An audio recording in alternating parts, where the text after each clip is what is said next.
Hello, welcome back. And today we are going to talk about Bhagat Singh, the revolutionary Indian freedom fighter. And if you've been living under a rock and you don't know about the recent student protests in India, I would encourage you to look that up.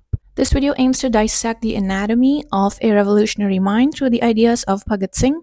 He was hanged to death at the ripe age of 23, and his last wish was to finish reading the autobiography of Lenin because he wanted to meet Lenin, and then he thought he could meet Lenin through his ideas. This video is divided into three sections. I want to shed light on his ideas, but I also want to examine how we can too cultivate a revolutionary mind of our own. And in the end, I want to speculate on why we were only taught his name in passing and never his ideas in the Indian history textbooks in our high schools.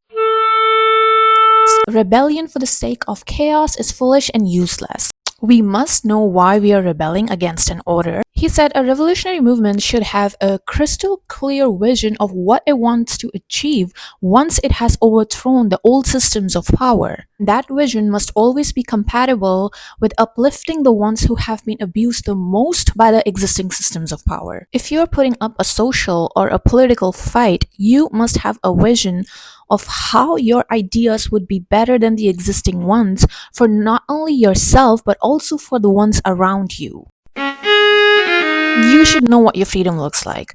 Bhagat Singh dreamt of socialism for India. He also wanted to travel to then Soviet Union so that he can see with his own eyes what a socialist nation looks like so that he can bring it back to India. So be that deeply committed to your vision so that you can draft the details of what your idea looks like and how it will be implemented.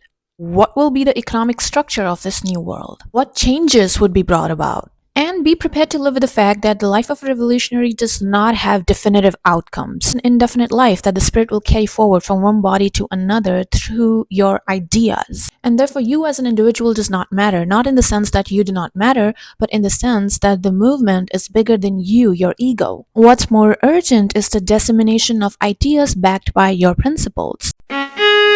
Number 3 is always denounce religion. Bhagat Singh became an atheist later in his young adult life. He was a follower of Marxism, so that only makes sense. For him, a ruler is religious to keep the ruled in line, so that we think that if we are going against the oppressor, we are going against God. Religion protects the government. Do you know how? If you have temples, mosques, churches, all of your socioeconomic questions become spiritual and existential. Now you can pray to God for good health instead of demanding a better healthcare from your government. And even religion is not this egalitarian institution that welcomes everybody with open arms. We know that. There is no equal place for a woman in any religion. The question that you must be asking your government, now you're asking to an imaginary entity that does not even exist.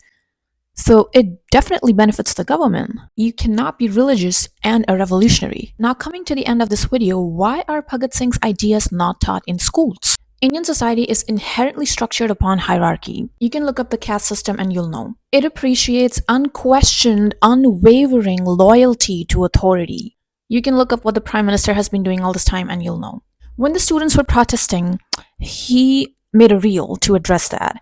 And his first reaction was not to address the problems raised by the students, but how the students made him feel by using foul language for him. This is a guy who's been responsible for the mass genocide against a religious minority in India and many other practices of state violence and exploitation.